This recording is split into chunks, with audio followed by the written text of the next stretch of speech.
Hey guys, Mr. Isley here. So we're on to lesson number 13, which is all about determining if lines are perpendicular. They've actually asked us to determine on these ones if they're parallel or perpendicular. So again, remember parallel slopes, right, have the exact same slope, right, exact same. Perpendicular, right, are negative reciprocals, opposite signs and flip fractions, right, negative reciprocal. So that's just, if I could spell, reciprocal. There we go. Sorry, couldn't spell for a second.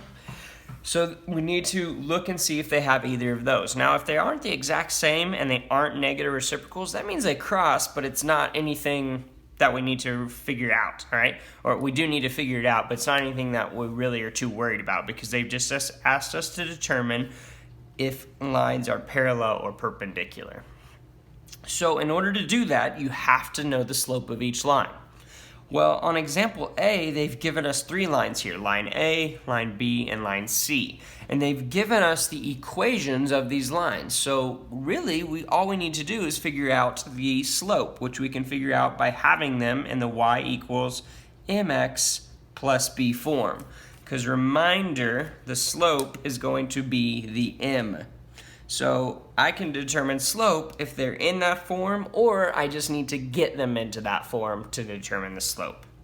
So when I look at line A, it says y equals 4x plus 2. So is that already in y equals mx plus b form? Well, it's solved for y, so yes it is. So that means the slope will be directly in front of the x. So 4 is the slope. So I'm just going to make sure that I recognize that the slope of this is 4. So I'm going to write that out to the side here. Okay, so m equals 4. So I already know the slope of line A, right? Line B says x plus 4y equals 3, right? Well, in order to figure out the slope of that line, all right, I need to get it into the form y equals mx plus b. So I'm going to move that out here to the side or down here, x plus 4y equals 3, and I'm going to show my work to get it in that form. So in order to do that, I'm going to move the x across. Well, it was a positive x, so I need to subtract it across. All right, and I'm going to get it over there. So I've got 4y equals, and I'm going to move it to the front. So I'm going to put it negative x and then plus 3. And then last thing I need to do is I need to get rid of the 4. So it was multiplying the y, so divide by 4, which means I need to divide all the stuff on the right by 4. And when I do that, I end up with y equals, well, I have negative x over 4, or that's the same as negative 1/4 x because there's a 1 in front of that. All right. And then plus 3 divided by 4, that doesn't go evenly, so I'm just going to put 3 over 4. All right, well, I've got now my information to determine my slope, and my slope is found in front of the x. So here is my slope. It is negative 1/4.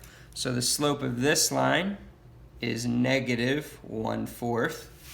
All right, and then I need to figure out the slope of line C. Well, again, it's not in y equals mx plus b form, so I need to do that. So I'm going to move it down here, negative 8y minus 2x equals 16, and I'm going to get it into that form. So first step, move the x across, so I'm going to add 2x and add 2x. Those cancel, and I'm left with negative 8y equals, and I'm going to move the x's to the front, so 2x plus 16. Then I need to divide by negative 8 on both sides.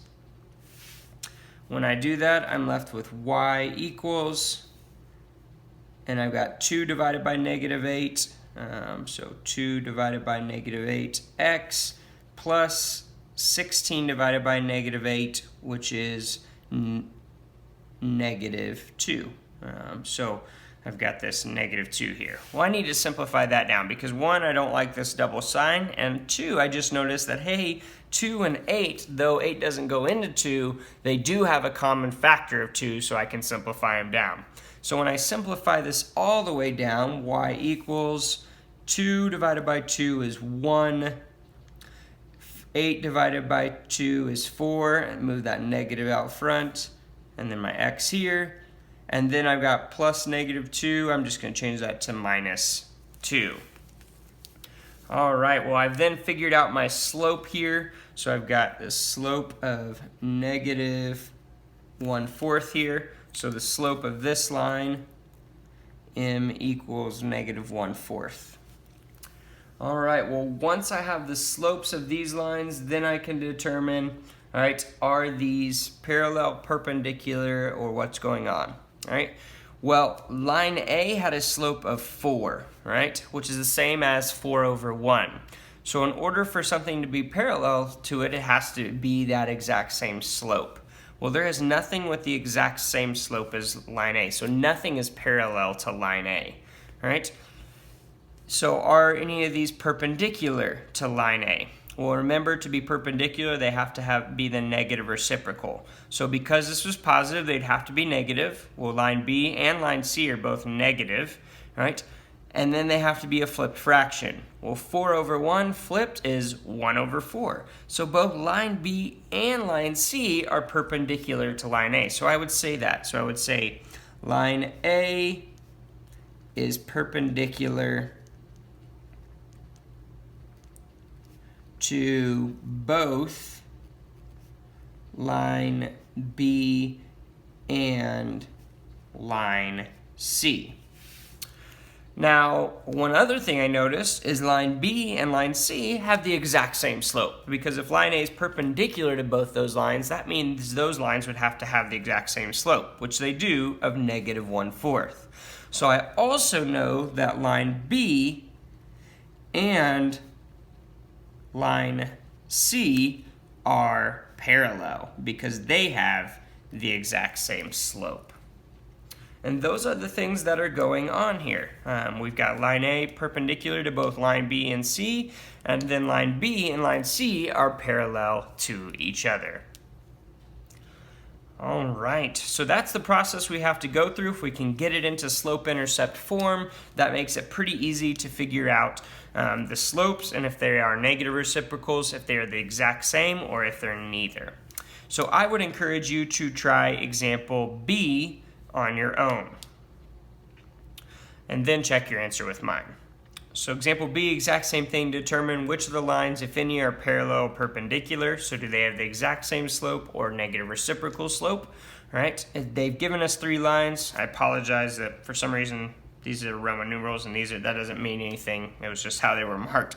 All we really care about is what's going on right here. So line A, 2x plus 6y equals -3. Again, I've got to have them all in the form of y equals mx plus b in order to determine this. So I'm going to go in and let me move this up so we have plenty of room to be able to see. All right, and let's get it in that form. So 2x plus 6y equals -3. So 2x plus 6y equals -3. First thing I want to do, move the x's across. So I'm going to subtract 2x, and I'm left with 6y equals -2x minus 3. And I always just like to have the x's out front because that's the form of y equals mx plus b. Then I need to get the y by itself, so divide by 6 and divide by 6. So y equals -2/6x minus 3/6. Well, I notice both of these fractions can be reduced down, so I need to do that. So I end up with y equals 2 and 6 have a common factor of 2, so when I divide by 2, I get -1/3x minus 3/6. Well, they both have a common factor of 3, which makes this -1/2. All right, well, again, I just need to determine the slope, which is found right here in front of the x. So I've got a slope of -1/3. So I'm going to write that out here to the side. M equals -1/3. Just to remind myself, make it easy to identify. Then I need to do the same thing on line B, is determine the slope. Well, this one is already in the y equals mx plus b form. So it's in slope-intercept form, so I can look at it, see that the slope right here is 3, right? And I can determine that, so m equals 3. Well, line C, that's my last one that I need to figure out, all right? Is it in that form, or figure out the slope for? It's not in the form I need to do that, so let's do that. So negative 6y plus 18x equals 9. So first step, subtract 18x across. So it's off of the same side as the y. All right. And then once I've done that, I've got negative 6y equals negative 18x plus 9, because that was a positive 9. Then I'm going to divide by negative 6 on both sides.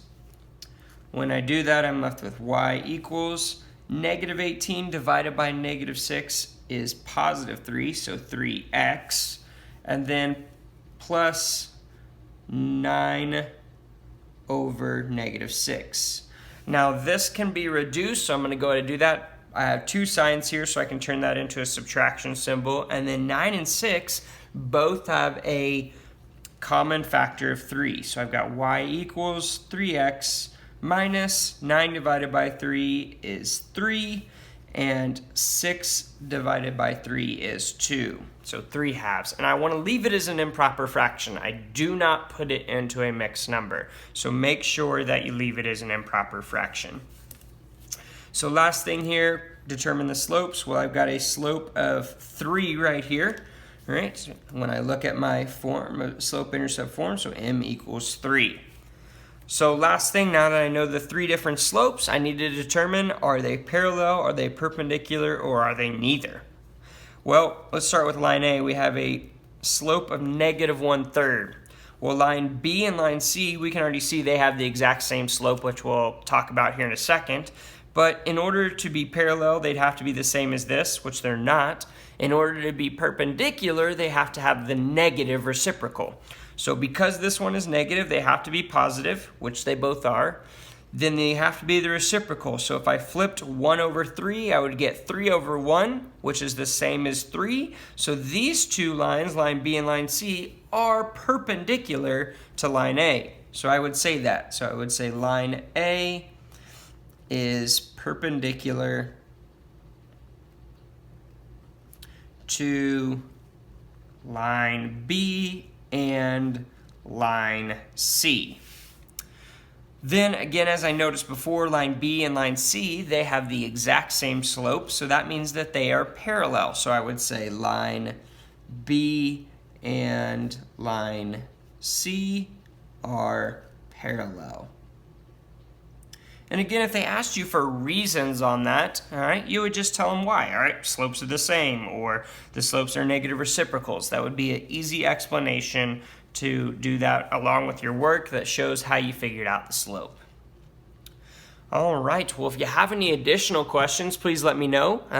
On some of your assignment, you may need to use the graphs, all right? In order to determine that, you may need to use 2 points to determine the slope and use the slope formula. So just like what we showed with parallel, that may happen as well, but the process of determining if they're parallel or perpendicular is always the same. To be parallel, they have to have the exact same slope. To be perpendicular, they have to be negative reciprocals, opposite signs, and flipped fractions. All right, well, if you have any additional questions, please let me know, but otherwise you should have what you need to continue on in the chapter.